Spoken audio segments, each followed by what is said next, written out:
introduction. Actually, His Holiness Bhakti Vijnana Goswami Maharaj is born in Tashkent on 30th August 1956. Tashkent is very familiar name among Indians because Lal Bahadur Shastri left his body. Lal Bahadur Shastri met with his death at Tashkent. So that name is very famous in among Indians. So Maharaj is from Tashkent. It was earlier part of USSR, and during this KGB rule and their strong rule, at that time Maharaj came to our spiritual movement, and his material qualifications are: he is a graduate from Moscow State University, postgraduate from Institute of Molecular Biology, and he is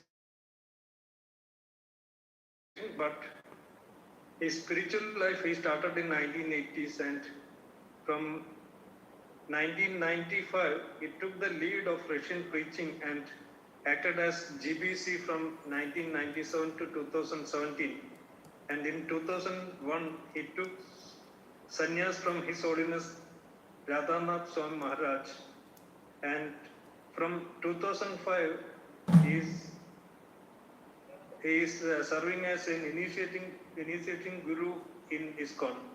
So in 2010, Russian Federation awarded him a medal for strengthening Indo-Russian relationship and preaching of this Indian, our culture there. So these are the small introduction about Maharaj, and we welcome Maharaj you to give your speech, Hare Krishna Maharaj. And we all devotees, please chant Hare Krishna 3 times.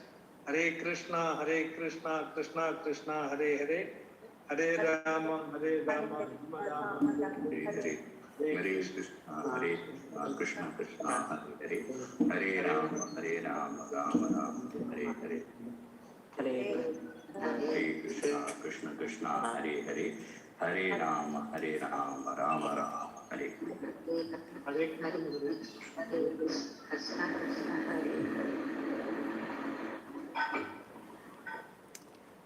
So, somebody will translate into Malayalam, or I should speak straight English?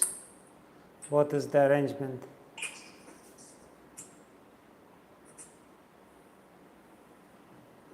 Hare Krishna Maharaj, we will give a final translation summary at the last, Maharaj. Okay. So that the introduction will not be there. Thank you, Maharaj. Okay.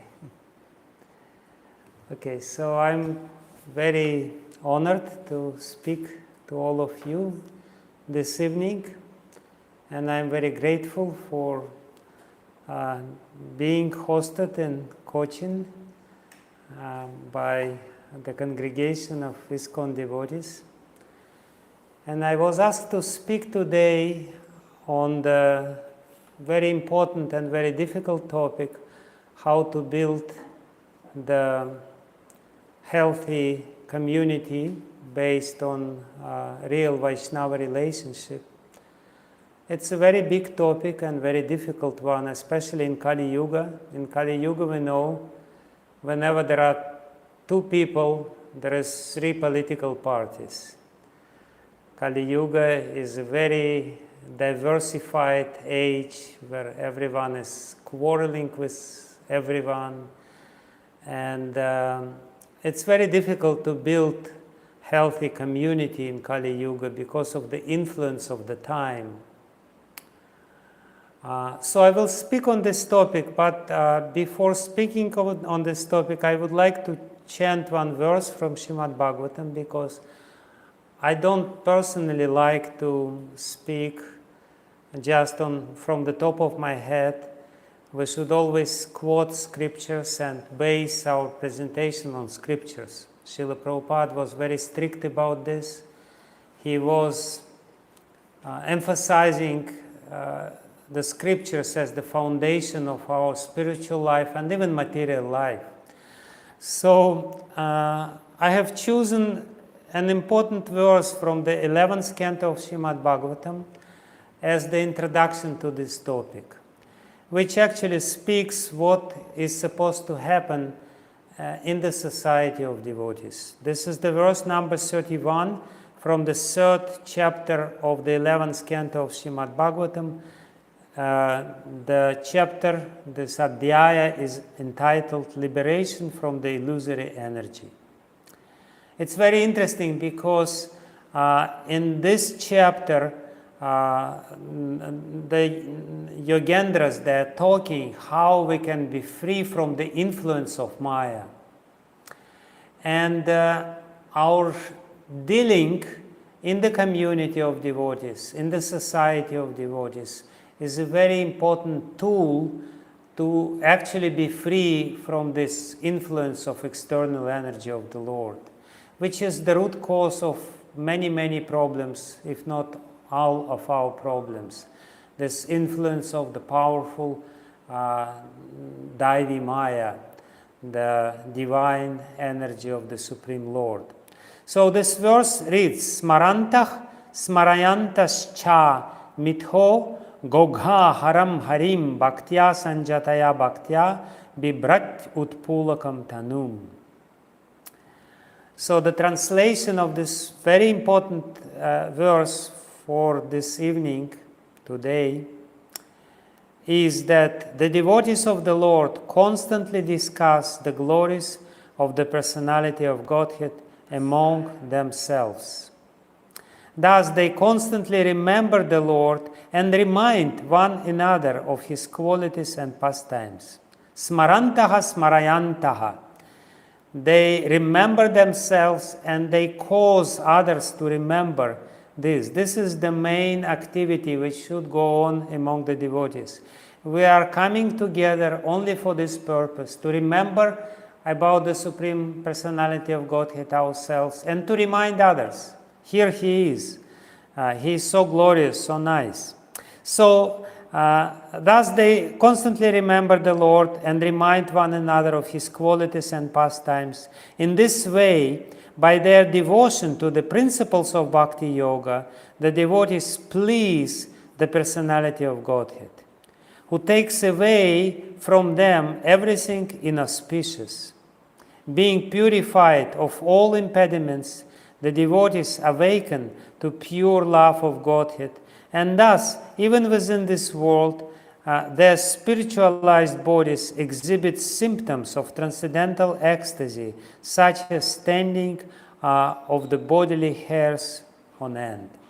Basically, Kavi Yogendra here, he says that the purpose of Vaishnava communities is to remind each other about the Lord, to inspire each other to remember the Lord, to inspire each other to serve the Lord by chanting his holy name, chanting his pastimes, and by this we please the Lord. And when the Lord is pleased, he takes away our sinful activities, he takes away our karma, and when our hearts are purified by his involvement, by his gracious act of purifying our hearts from sinful activities, then we will experience real ecstasy, the real ananda, bliss of devotional service. So there is a little purport which I will read, and then we'll speak about the topic which I was asked to speak about. The word aghogha haram is very significant in this verse. Agha refers to that which is inauspicious or sinful.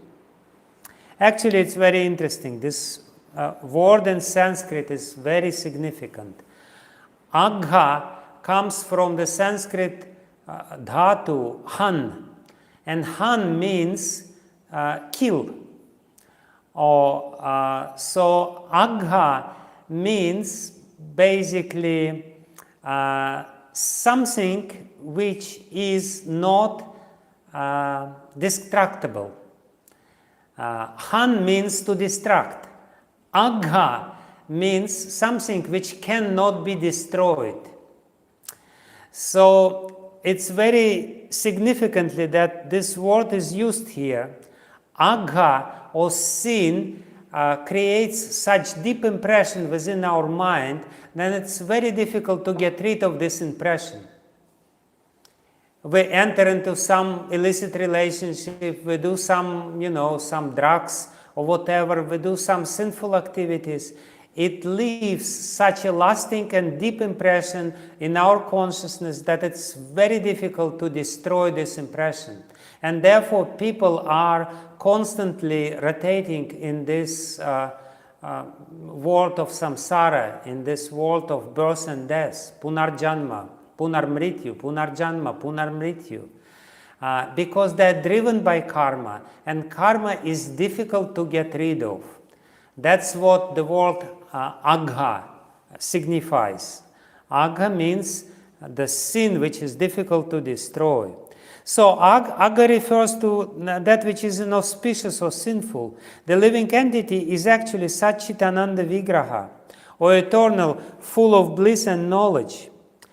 But by neglecting his eternal relationship with Krishna, the Supreme Personality of Godhead, he commits sinful activities and undergoes the inauspicious results in the form of material suffering.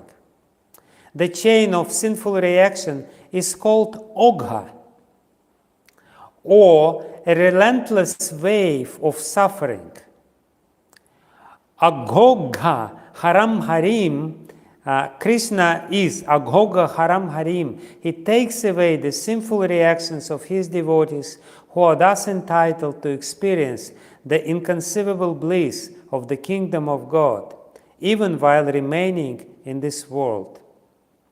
The words Bhaktya Sanjataya Bhaktya indicate that there are two divisions of Bhakti Yoga, Sadhana Bhakti and Raganuga Bhakti. Srila Prabhupada has elaborately explained in his book, The Nectar of Devotion, the progress of the devotee from Sadhana Bhakti, or the execution of regulative principles, to Raganuga Bhakti, or service executed in love of Godhead. According to Srila Bhaktisiddhanta Saraswati, a liberated soul is always enthusiastic due to the appearance of transcendental ecstasy within this body. Thus, he always aspires to remain overwhelmed in chanting the glories of the Personality of Godhead, Hari. So, Namo Vishnu Padaya Krishna Prishtaya Bhutale Srimate Bhaktivedanta Swaminiti Namine Namaste Saraswati Devi Gauravani Pracharine Nirvishesha Shunyavadi Paschatya Deshatarine Shri Krishna Chaitanya Prabhu Nityananda Shri Advaita Gadadhara Srivastadi Gaura Bhakta Vrinda Hare Krishna Krishna Krishna Hare Hare Hare Rama Rama Rama Hare Hare Yantah pravishya mama vachim imam prasuptam sanjeevayata kila shakti darak svadhamna anyamscha hasta charana shravanat vagadim pranannamo bhagavate purushaya tubhyam.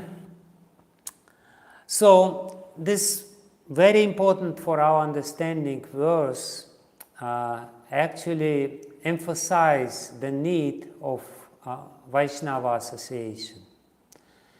The Vaishnava association is extremely powerful, and if the Vaishnava association is proper, then it pleases the Supreme Personality of Godhead, and the purification process, which is very important for us to be happy even in this world, to be free from all the inauspicious results of our sinful activities.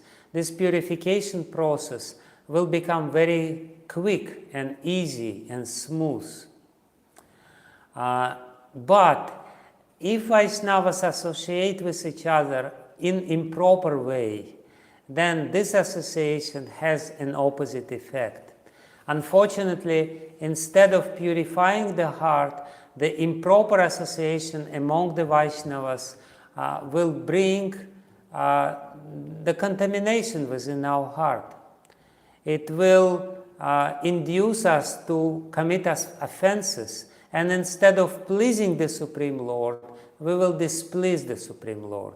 And the displeasure of Supreme Lord is very severe and has very severe consequences.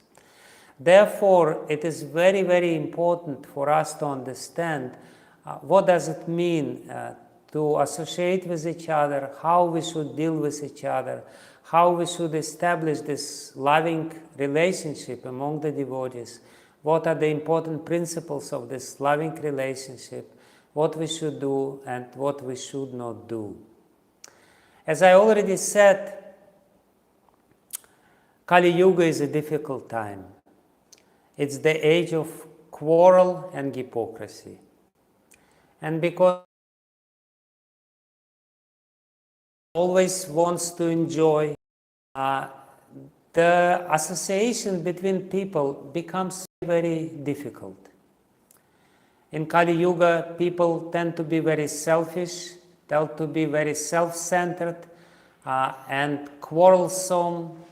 There is a lot of politics, and we know all this is unfortunately there in the society of devotees.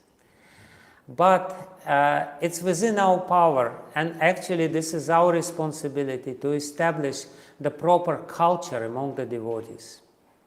What happens, the main reason why the communities of devotees become ridden by all these problems is that we import the culture of Kali Yuga within the society of devotees. So the leaders of the society of devotees, the preachers, and whoever is there, senior devotees, and whoever has any influence, their prime duty is to establish the proper culture of dealings among the devotees. If this proper culture is established, it's very easy for people to adjust to this culture. Srila Prabhupada called us conditioned souls. Being conditioned soul is a curse. It's not so good, but it can, in certain environment, we adopt the principles of this environment. We more or less become like the environment. That's what conditioning means. We are very easily influenced by the external environment. And that's usually is a very bad thing, because especially in Kali Yuga, the environment is not very good. You know, we always encounter so many bad things in the internet and the media, in the papers. You know, everyone is talking about politics, about problems, about scandals, fall downs, and all this kind of stuff. But at the same time, if the environment is held purifying effect upon ourselves and upon everyone who comes to this society, therefore Srila Prabhupada established ISKCON for one single purpose: smarayantascha. The purpose by which or for which Srila Prabhupada established ISKCON is to remember about God and to remind about God. Now what is happening? We are talking about Krishna, we are talking about this verse of Srimad Bhagavatam, we are talking about Srila Prabhupada. I am talking and I am reminding you about these things. Most probably you have heard these things many times. But because you induced me to talk, it's also very purifying for me. In fact, it is better for me than for you. Sutta Goswami says that when Krishna Katha is going on, the most benefit gets the speaker. Whoever speaks Krishna Katha, he gets highest benefit. Whoever listens Krishna Katha gets the second benefit.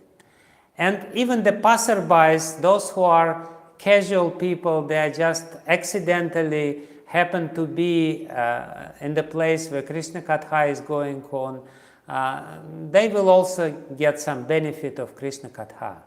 So this is the purpose of our community. Whenever we come together, we should not speak about politics, we should not speak about gossip, we should not speak about fall downs, we should only speak about Krishna.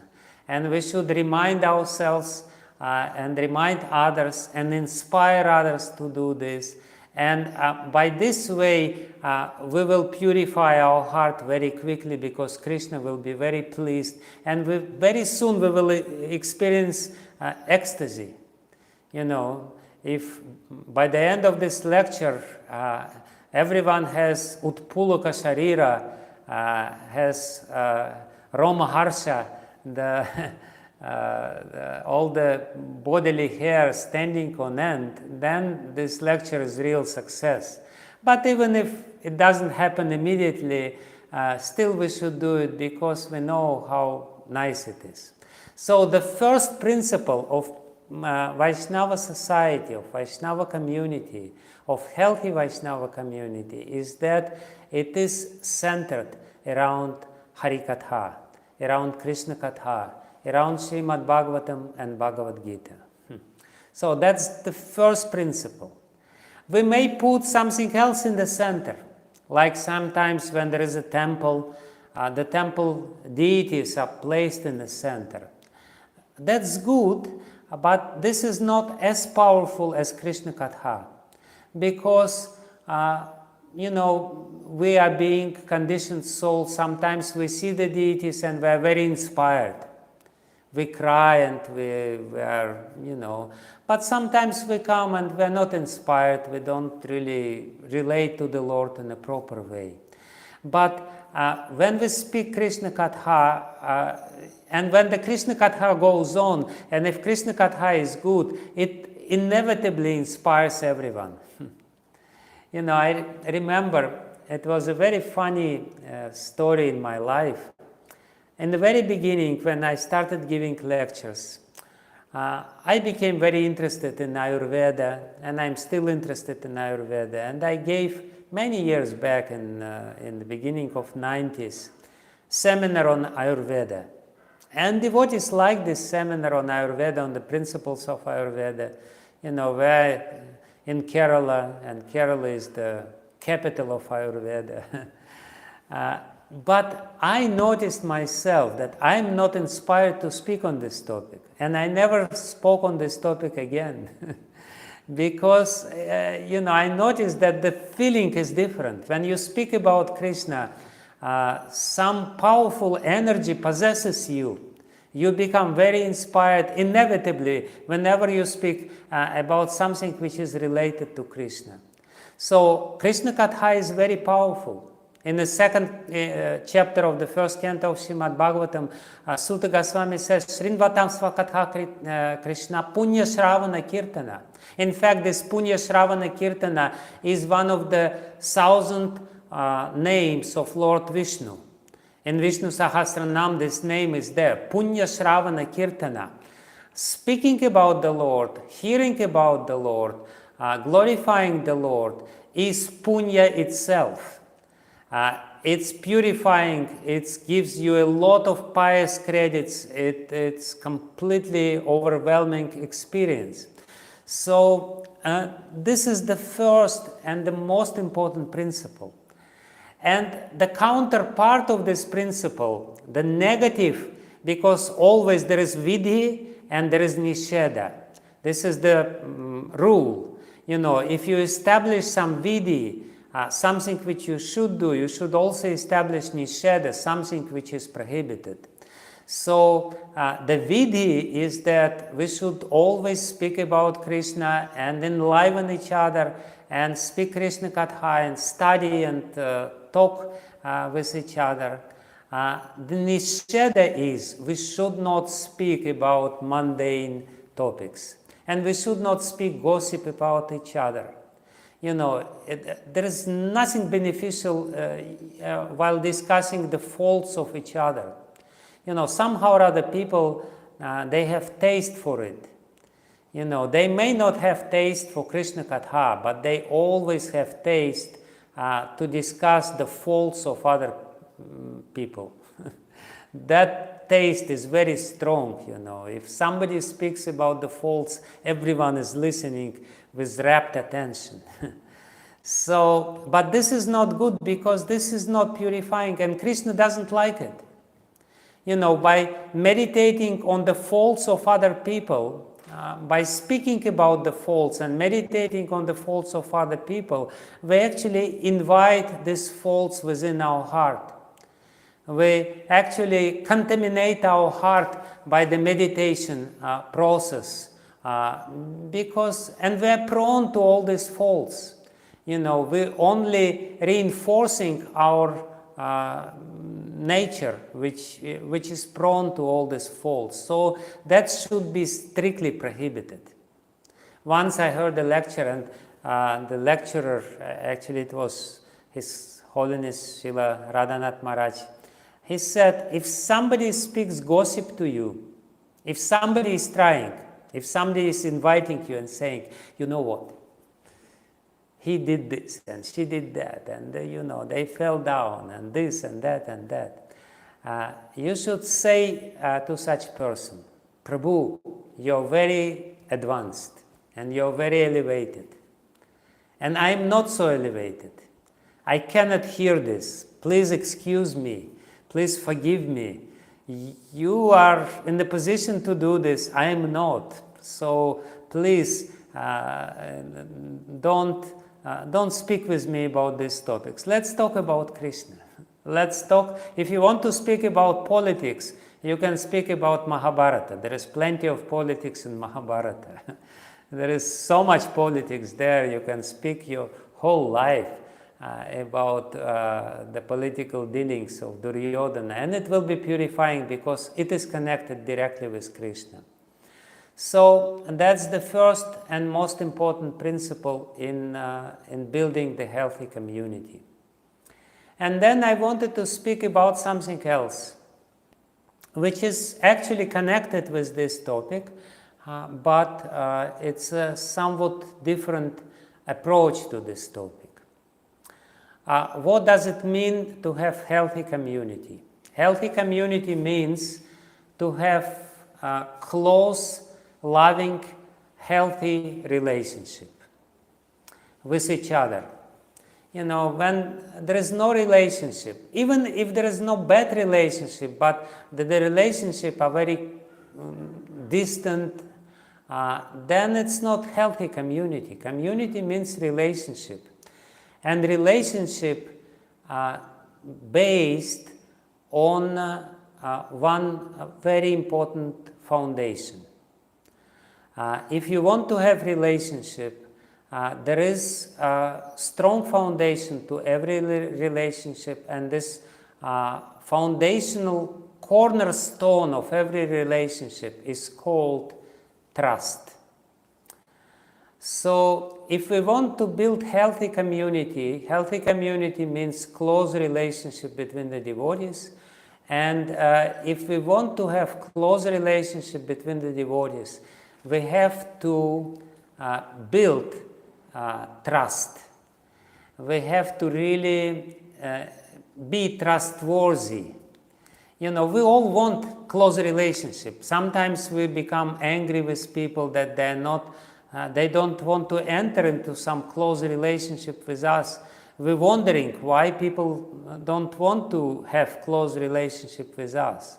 The answer is very simple. They don't trust you. If you see somebody who is trustworthy, who has such integrity, you want to have relationship with him. You immediately develop some relationship with him. And if we have this close relationship with people, the Krishna Katha or Hari Katha becomes very powerful.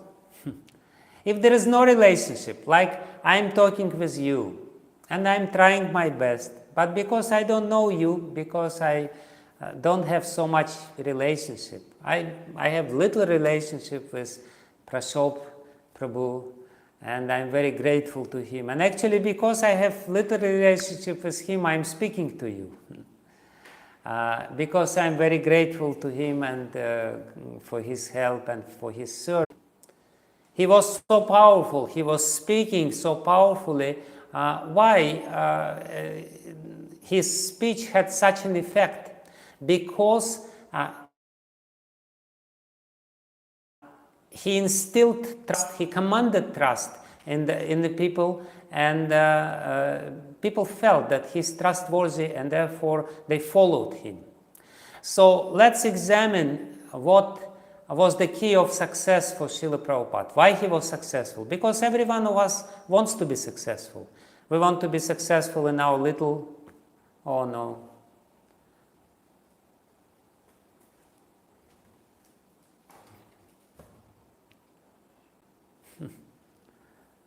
Sorry. I'm sorry, there was a break, some internet break. Excuse me, Maharaj, we lost a bit from the two components of trust, Maharaj. Okay, I will repeat. So, why Prabhupada was so successful, and we also want to be successful in our family.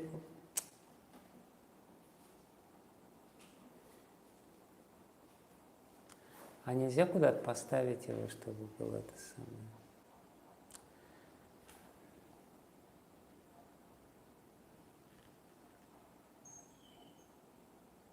Чего ты? Okay.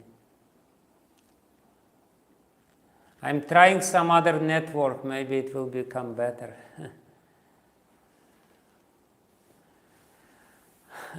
Okay, so two ingredients, two components of trust. One is character, and another one is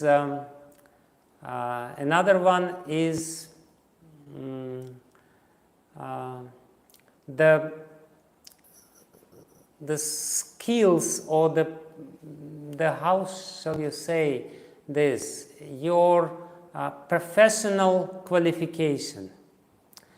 You know, if you want to do an operation, surgery with a doctor, so the first thing which you will ask whether he has a character, whether he is, kind, loving person, what is his motivations, and then you also need to know about his professional credentials. What is his experience, how skillful he is, what are his results. So this is two components of trust, and Prabhupada exhibited this very powerfully. He was integrity personified. It is said in Subhashitas that sadhu is somebody who speaks, thinks, and does, and this is all ekam. Whatever he speaks, he thinks the same. He doesn't think one thing and speaks another thing and does something else. Integrity means that you're one in your thought process, in your speech process, and in your actions. And it is said that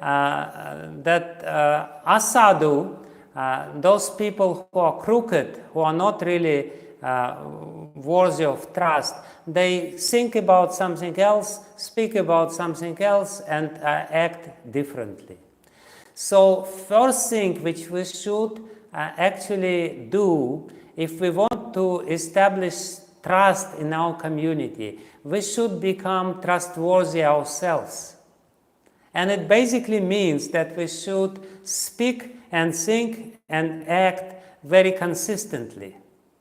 Like we are speaking about Krishna consciousness, and Krishna consciousness means that we are, we are practicing, we have some sadhana.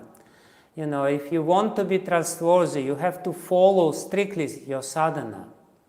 And then you will trust yourself. The trust starts from trusting yourself. If we always break our promise, if we don't chant properly, if you somehow rather break regulative principles, you cannot respect yourself even. You don't feel that you're trustworthy yourself, and therefore people will also feel it. And if the community is consisting from such people, it can never be a good community. Good community is the community where the leaders establish this principle, the principle of integrity. We should speak, act, and think in congruent way, in the way which is harmonious with each other. We should try to think in a very beneficial way according to principles of Krishna consciousness. Not only speak good things, because if we think something bad, sooner or later it will come out from our mouths, and it will manifest as an offense. So the first thing which we should do is to work on our own character and motivations. The most important ingredient of trust is that you have the proper character. It basically means you're a kind person, you're a very honest person, you're a very open person, you're not trying to cheat others. And the second part of it is motivation. Motivation is very important. If you deal with other people, especially with the devotees, we should be very careful. We should not deal with other devotees in a selfish manner. We should try to help them sincerely, whatever it means. And relations should be pure when we enter into relationship. I see the devotees and I become happy because there are so few devotees. So many people are around us, but devotees are very few. Like yesterday, one devotee came and he wanted to see me. And I was happy to see him because devotees are rare. So this is the first thing. And Prabhupada, as I said, was very trustworthy. But not only this. If somebody only has good character and good motivations, it's not enough to trust him. Sometimes the person may be good, but still he is not very skillful. He is not very professional. He is not very knowledgeable. That's another part of the trust. We have to have knowledge. If we are devotees, we have to have knowledge about Krishna, we have to have knowledge about scriptures, about Srimad Bhagavatam and Bhagavad Gita. And Srila Prabhupada was expert. The other component of trust is this expertise. And Prabhupada said actually that this is one of the qualities of a devotee. Among 26 qualities of a devotee, one is expert in our professional life. Because when people are expert in professional life, successful, naturally other people will trust him because they know he's a substantial person. He knows what he's doing. Like before me speaking to you, one devotee introduced me and he spoke about me. Why did he do this? He didn't have to do it. I could just start speaking to you. But he introduced myself and spoke about my credentials or whatever to build some trust. Because when you have some trust to the speaker, you will be more inclined to hear him. You will hear him more attentively with more, care, and ultimately it will be more beneficial. Therefore, the introduction was there. I may not be, up to the mark of this introduction, but still, introduction is necessary because it's a part of relationship. You want to know who is in front of you. If somebody is very professional, you will hear him very carefully and very attentively because, he proved that he is a substantial person, that he knows what he is doing. In the same way, Prabhupada. It's very interesting. Prabhupada, he started very small, but he always thought big, even when he started his ISKCON, International Society for Krishna Consciousness devotees, they were wondering, what does he mean by saying International Society for Krishna Consciousness? At that time, there was only one little storefront in the 2nd Avenue, There was no question of international society. There were maybe, 20, 30 people coming to this storefront, totally non-committed. But Prabhupada already there said, International Society for Krishna Consciousness. What happened, what I want to say is that from this small beginning, Prabhupada very quickly became very big. Why did he become big? Because because of his followers. First followers joined. They developed very trustful and close relationship with Srila Prabhupada. They were convinced. And they were able to convince other people about glories of Srila Prabhupada.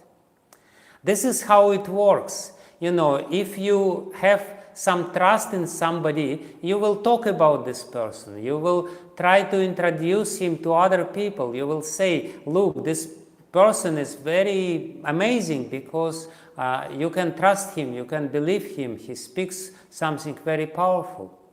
Still Niranjan Maharaj, one of Prabhupada's disciple, recently I heard him speaking about the atmosphere in ISKCON at that time. He said that devotees would go out doing some service, Sankirtan or whatever, Harinam, and then they would come back to the temple, and in the temple there was only one topic.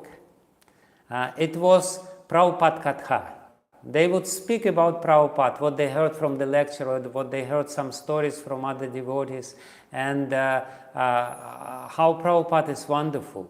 So what I want to say is that, Prabhupada started very small, from the very small circle, but it became very big very quickly because Prabhupada instilled trust. Why he instilled trust? Because of these two important ingredients. The character and his expertise, his professionalism, his knowledge, his skills, how he was speaking, how he was dealing with other people.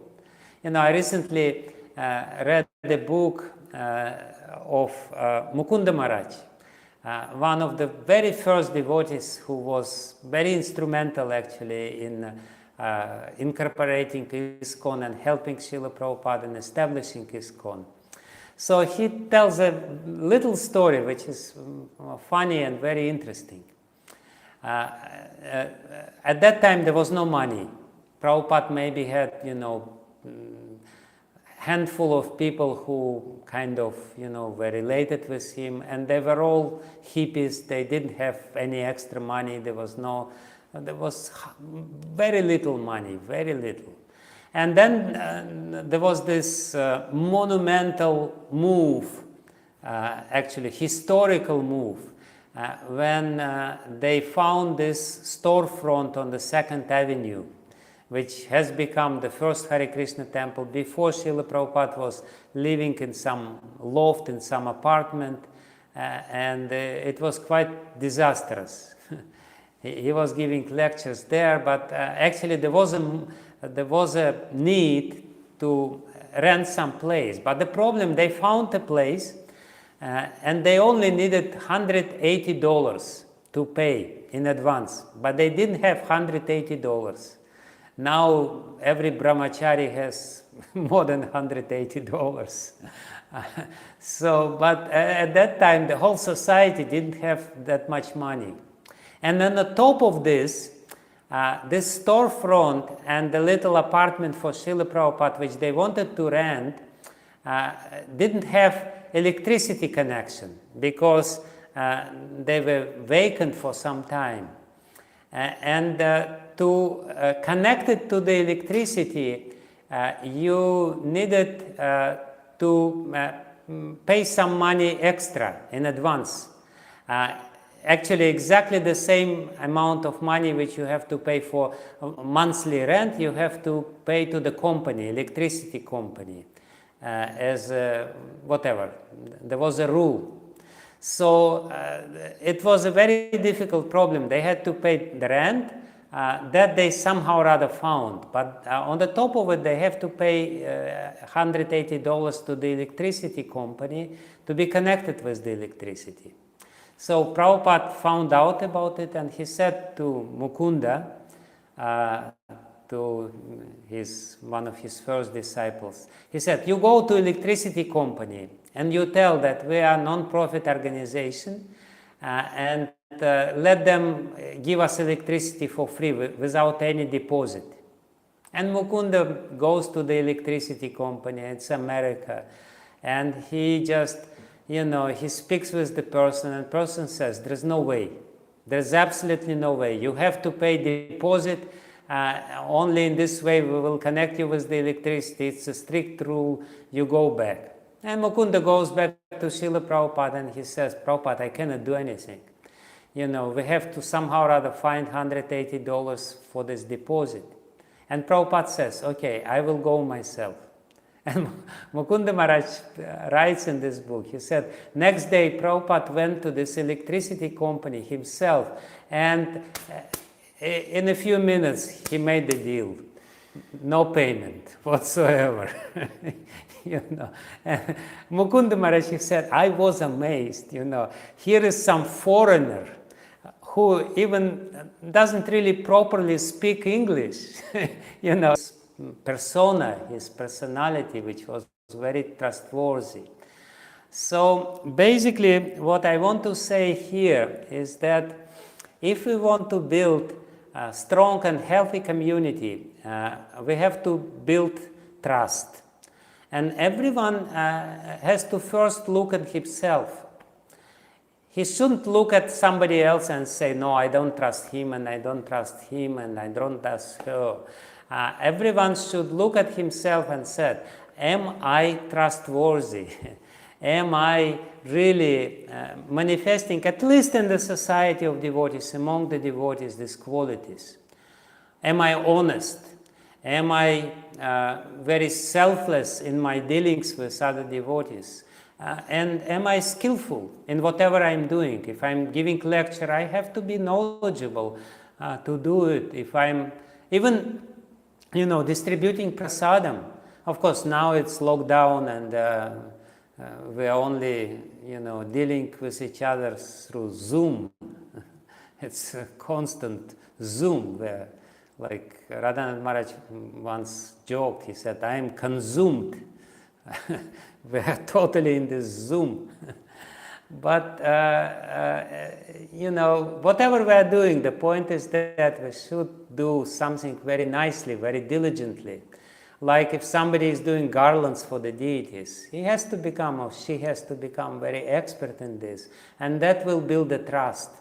And if everyone in the society, if this notion of character and trust is very firmly established in the society of devotees, the atmosphere will become very beautiful. If you come to a society and you trust everyone, you can be very open. You don't have to hide anything. You know that these people will support you. You know that these people will always help you. Then you become very relaxed and you become very enthusiastic, and you will do a lot of things to benefit the society, because you will be devoted to this society. You will be devoted to this cause. To this day, how many years later, 50, 60, 70 years after Prabhupada established his society, 60 years, so many of his disciples are totally, completely sold out to Prabhupada. Why? Because they trust him. Prabhupada said, I will take you back home, back to Godhead. I will take you to Krishna. Just chant 16 rounds, follow 4 regulative principles and preach this Krishna consciousness. And his disciples trust him. His disciples believe him, and they want to glorify Srila Prabhupada by making his society very strong and beautiful. As it is said here, a very important point, When the devotees get together and when they're dealing with each other properly, when they speak Krishna Katha with each other, and when they enter into this loving relationship with each other, this is very pleasing to Krishna. And because it is very pleasing to Krishna, Krishna being pleased with us will purify our hearts from all of the sinful tendencies, all these sins which we committed. And we will very soon experience the wonderful results of devotional service. That's basically what I wanted to say. Little bit, this is a little introduction, as I said. It's a very big topic. But, you know, I thought I will speak about some basics, some fundamental principles. So we spoke with you about these two main rules, Vidya and Nisheda, that the foundation of our dealings with each other should be Krishna Katha, and we should not degrade ourselves by discussing the faults of other people, especially other devotees, and we should also try to establish trusting relationship, and to establish trusting relationship you should start from yourself.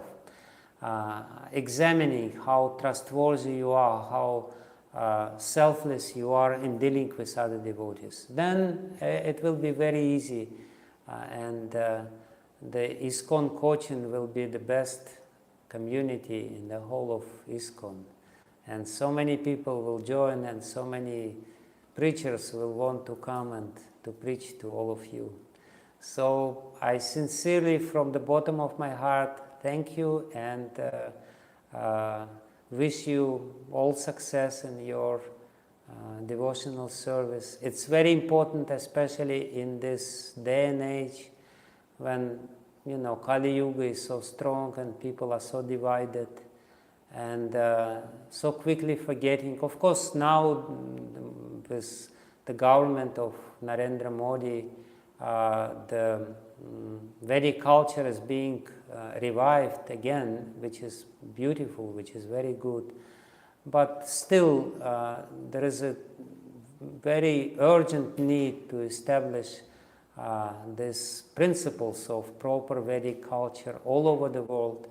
And I wish you all success. You can do it at least in Cochin. You know, as we all know, Cochin is a historical place because it is from Cochin Srila Prabhupada got his 2 trunks of Srimad Bhagavatam sets on Jaladuta cargo ship before going to America. So Cochin was instrumental in Prabhupada's mission and I hope it will continue to be so by building this community. So that's the end of my lecture. If there is any questions, I will try to answer. Otherwise, you can just go to sleep.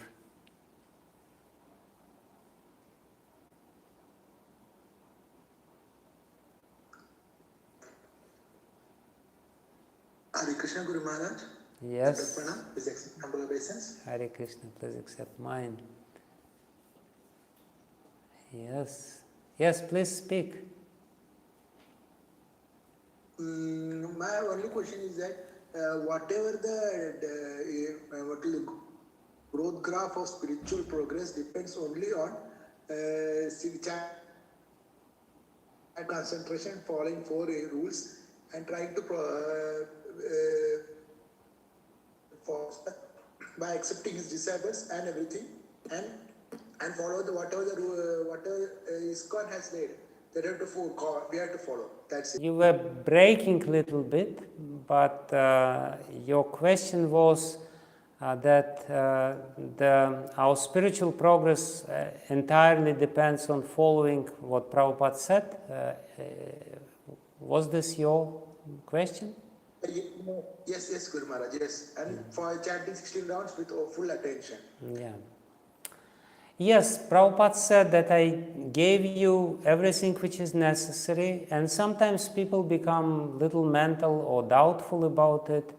But Prabhupada also said that the most important verse in the whole Vedic literature is the verse from Shvetashvatara Upanishad, famous verse, Yasya deve parabhaktir yatha deve tatha guru, tasyaite kathita hyartha prakashante mahatmanaha.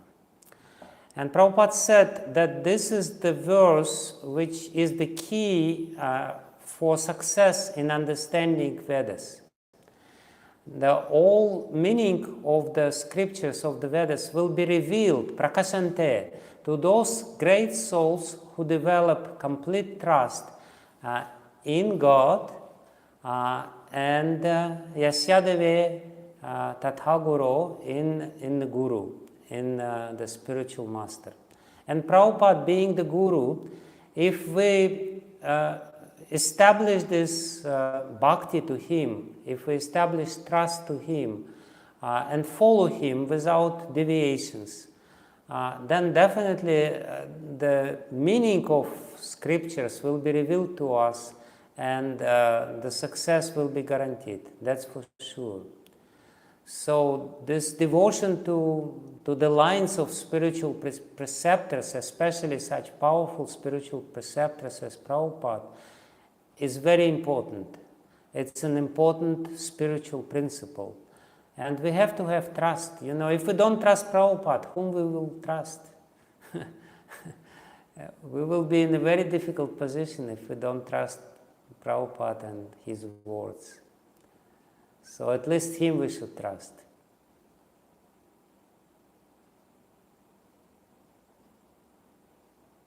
Thank you, Guru Maharaj. I got the answer. Hare Krishna, Dandavat Pranam. Okay. Any other questions? Any questions in the chat? No, there's no questions in the chat.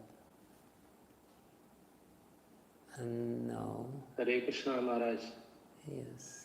Yes, Hare Krishna. Please accept my most respectful obeisances. Hare Krishna, Prasad. Maharaj, it was a wonderful session, Maharaj, very informative for all devotees and very essential at our point of stage, because we are in a struggling state, so that we can build our congregation into a healthy one. So we took a lot of inspiration from your messages, your instructions, Maharaj. So Maharaj, though we know we understood what you have said, but when practically, how can we build, what are the steps which we can take, 1, 2, 3 like that, what steps we can take to develop the trust? How can ourselves we can become more trustworthy? Could you please sum up a little 1 to 5 points, something like that? Like just like, for example, you mentioned like discussing Krishna Katha, speaking Krishna Katha. So likewise, how can we prioritize these things? Thank you. Thank you, Prasadji. So, the first point of trust, to become trustworthy, is character. And the most important trait of the character of a devotee is Trinada Pisa Nichinata Rora Pisa Hishnana Manina Madana Kirtaniya Sadahari. So we should work first on our character, and the character means humility, tolerance, respect to other people, and we should not depend on the respect of other people, but we should always ready to respect. So the first thing which we should always be remind ourselves, on the stage of Nishta, this character will become our nature. But before we reach this stage of Nishta, and Nishta is a very elevated stage of spiritual life, we should practice this. I may not be humble, I may be a little proud, but I should practice humility, I should practice tolerance. It means basically that, I should humbly ask devotees, what can I do for you? And if somebody says something unkind to me, I should tolerate it, and I should, again, humbly ask him and approach him and ask him, why did you say this? What did I do wrong? So if we work on this humility and tolerance, tolerating some maybe not very healthy dealings with others, that will be very important foundation for us being trusted. You know, why people still trust Mahatma Gandhi? You know, of course, not everyone trusts Mahatma Gandhi. He sometimes, as any powerful leader, he may become controversial in the minds of some people. But still, you know, if the trust is there, they trust him because of his humility, because he tolerated the, you know, the difficulties in his life. So basically, if we do this, if we always remind ourselves, this is important. This is important for my spiritual life, and this is important in my dealings with others. And if we are always respectful, you know, devotees, they're naturally respectful to senior people. Like I've seen here, you know, I am a sannyasi. People naturally respect him because I'm a sannyasi. But you know, if we're respectful not only to sannyasis, whoever is there, if we respect them, especially if we respect devotees, that's very big contribution in our character, and it will create trust in the minds of other people. If they see this behavior, especially the leaders. The leaders, they have a special role in building trust because people are naturally distrustful to the leaders. You know, you don't have to do anything for people to distrust you. You just have to be a leader and people will distrust you just because you're a leader. It's an ungrateful part of being a leader. People tend to kind of mistrust you because you're a leader, you know, maybe you're taking advantage of this. So if you're a leader, you have to be double careful. You have to be very respectful, very humble, and always check your own motivations in whatever you're doing. And then, you know, ultimately people will trust you. And if the community has trustworthy people in charge, people as the heads of this community, it's very easy to build healthy community. So whatever I spoke is related to everyone, but to the greater extent it's related to the leaders. And they have to work on their character first and foremost, and their motivations. So, and that's basically humility, tolerance, respect, very much respect others, and not depending on whether others manifest respect to you or not. You know, sometimes people don't respect you, so what can we do? And then, you know, if another part of it, the next point is to become expert in dealing with other people, expert in being preacher, expert in knowing the Shastras. And of course, working, taking responsibility, as you suggested, another topic. And this topic which I have chosen is kind of combining these two topics together, accepting responsibilities for our own spiritual progress. Means practicing very vigorously and very honestly, 16 rounds every morning before working, not chanting while driving or doing some other things. You can chant while you drive, but extra rounds, not the minimum 16 rounds, which is supposed to be very attentive. And basically, you know, there are some other rules which you can also do. Establish very strong rules of mutual dealings, that in our community we don't criticize others. We don't listen to all this rubbish, to all these gossips and this and that. In our community, we respect seniors. Whenever somebody who is senior comes, we respect him very much. if these rules are very firmly established in the community, people will trust you, even outside people will trust you, and inside people will also trust you. When in the Vedic times, Maharshis were ruling, or Rajarshis were ruling, the kings which were like rishis, how they established healthy society by being such a powerful character and by establishing very strict rules for everyone to follow. This is the rules which we follow here, Brahminical culture, and we are practicing here humility, tolerance, and respect for everyone. We're respecting other religions also. We're not fighting with them. We're respecting them. We're not following them, but we're respectful in our dealings with them. And we know that ultimately God is one, and He happened to be Krishna.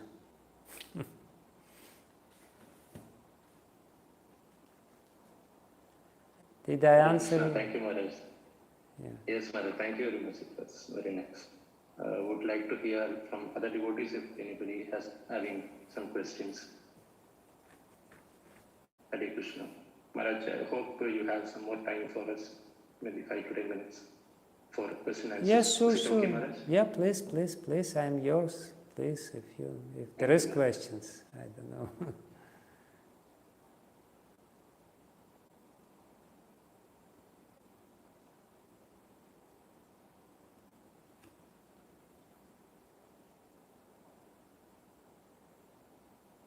Hare Krishna. Do any devotees have some doubts either relating to the today's session or today's topic, or even outside the today's topic can also be asked to Maharaj kindly, or can utilize this opportunity? I don't even see anyone. Everyone is muted and no picture. Hare Krishna Maharaj, Dandam from Maharaj. Thank you for your wonderful session, Maharaj. Actually, I have one question, Maharaj. Not directly related to this session, Maharaj. It was about like even in considering the like I'm married for last before 2 years, Maharaj. So like how to like I have heard that we have to be detached, Maharaj. Like the grihastha have to be detached. So how to develop that aspect, Maharaj? Like even though it is internally, because in my case I am very much attached to my family members and like that, Maharaj. So how to become detached internally, Maharaj, or attached to Krishna, more attached to Krishna? Yeah, see, thank you for this question. It's a difficult question, definitely. We are naturally attached to near and dear ones. But the detachment should not be developed separately from our attachment to Krishna. So the detachment is a byproduct of our attachment to Krishna, the detachment to everyone else. And it will be healthy detachment, not unpleasant and rough detachment. Sometimes people manifest this Krishna Katha. And attachment to the devotees. Actually, our real family is the devotees, because we can enter very deep relationship with the devotees. So try to work on being attached to hearing Krishna Katha, to dealing with devotees. We all know if we invest our heart into something, we become attached to this person. If we serve somebody, like it is a known fact that mother is usually more attached to the son who is to a child who is sick, who is not very healthy, because she serves him more. And the more she serves, the more she becomes attached. That's the universal principle. If you serve somebody, you become attached to this person. So, and therefore we serve Krishna, therefore we serve Srila Prabhupada, and the more we serve Srila Prabhupada, the more we become attached to him. And the more we hear about Krishna and serve Krishna and hear his name, the more we become attached to him. And in a similar way, if we serve some devotees, help some devotees, help them develop spiritually, preach to them, support them in their spiritual practices and journey, help them to solve their problems, we become attached to them. So the key is to become attached to Krishna and Krishna's devotees, and how to become attached is to serve them. You only became attached to your family members because you served them so much, because you invested so much of your heart into this relationship and you served them. So serve the devotees, serve Krishna while investing your heart, and you will become attached to Krishna and to Krishna's devotees, and you will still remain very, nice relationship with your family members, but maybe less emotionally attached.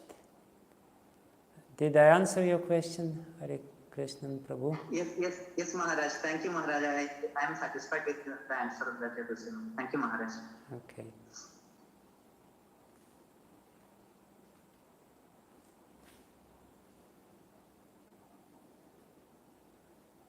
Maharaj, I have one more question, Maharaj. May I ask the question, Maharaj? Sure. Nobody else asked, so please ask. Maharaj, I face this is a practical question, Maharaj. Whenever we are at home, we cook bhoga and we offer to the Lord and we honor it, Maharaj. But when we come to relatives' home, though we eat the vegetarian food and without onion garlic, but we are not able to for the time being, we are not able to offer it to the Lord because they prepare it and sometimes they might have taken it or eaten it also. So in such cases, how should and I may not be able to tell no to them as well, Maharaj. In such cases, what should I do, Maharaj? Srila Prabhupada, he often would take his devotees to some houses for some house programs, and they were fed, and it's not always was prasadam. Once, they were even fed with some onion. And devotees found out and started making a scene, and Prabhupada said, "There's no onion here, I don't see any onion," and started eating it. So if you are in your relative's house or your friend's house, just do whatever you can, just mentally offer it to Krishna or thank Krishna for taking it, and take prasad, take whatever is there. It's not important because relationship perhaps is most important, and people will respect you ultimately. Sometimes it's possible, what can we do? We should not be too fanatical. Prabhupada showed his own example, and we have to do it. What else can we do? Okay, Maharaj. Thank you, Maharaj. Thank you, Maharaj. Hare Krishna, Guru Maharaj. Yes. No question. Can we continue to that Hare Krishna Prabhu itself? Can I? Yes, please. I personally have the experience regarding that. Whenever I go in office also, relatives also home, so I prefer to tell them that I'm not going to consume anything unless it's prasadam, or else you can maximum give me the fruit, something that I can consume. So is this the right way, or it's... Yeah, it really depends on your relationship, Sometimes you are in a position to do it. If you are in a position to do it, I will only eat fruits.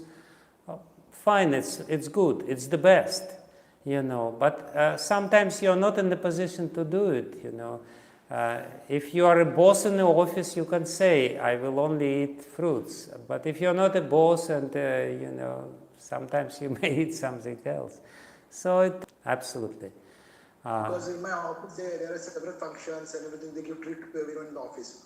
So I bluntly tell them that I'm not interested because I'm just not consuming onion, garlic, and you cook also non-veg also, seeing that I'm not following, I'm following this one.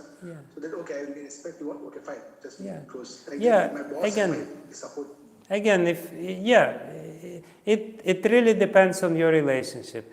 If relationship allows this, of course you should do it. Sometimes relationship don't allow this, and then you have to make an exception, but it's an exception. But if you can do it, that's the best. Absolutely, if relationship allow this. Okay, Gurman. Thank you, Gurman. Hare Krishna.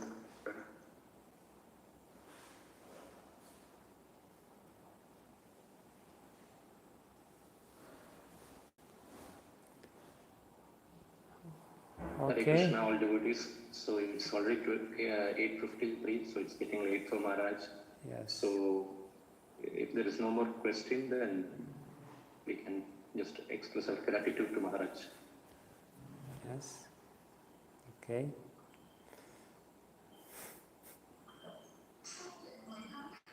Okay, Maharaj.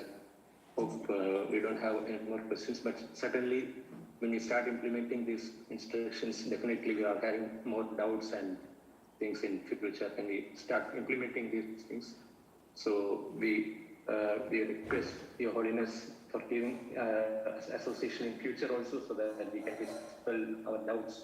So that we can somehow if we can give association with Maharaj, then we would be grateful. So first of all, Maharaj, sorry for not being in Vaishnava attire and Vaishnava dress code. So because I'm at duty at my shop, so I'm really sorry and kindly forgive my offense for that. And Maharaj, on behalf of all ISKCON Extension Center Cochin devotees, so I'm formally assigned to thank you Maharaj. So, again, thank you very much for your hospitality. Thank you. Thank you. Kindly accept our most heartfelt obeisances and our gratitude and our love to you, Maharaj. Hare Krishna. Thank you. Thank you. Thank you very much. Dandavat pranam from myself, and I wish you all success in your devotional practices and your preaching and whatever you do. So, thank you. And yes, if I can be of some service, please let me know. I can always find some time. Yes, definitely. Everything. Hare Krishna. Okay, so I'm leaving you. Thank you. Hare Krishna. Thank you so much. Hare Hare Krishna. Krishna. Hare Krishna. Oh.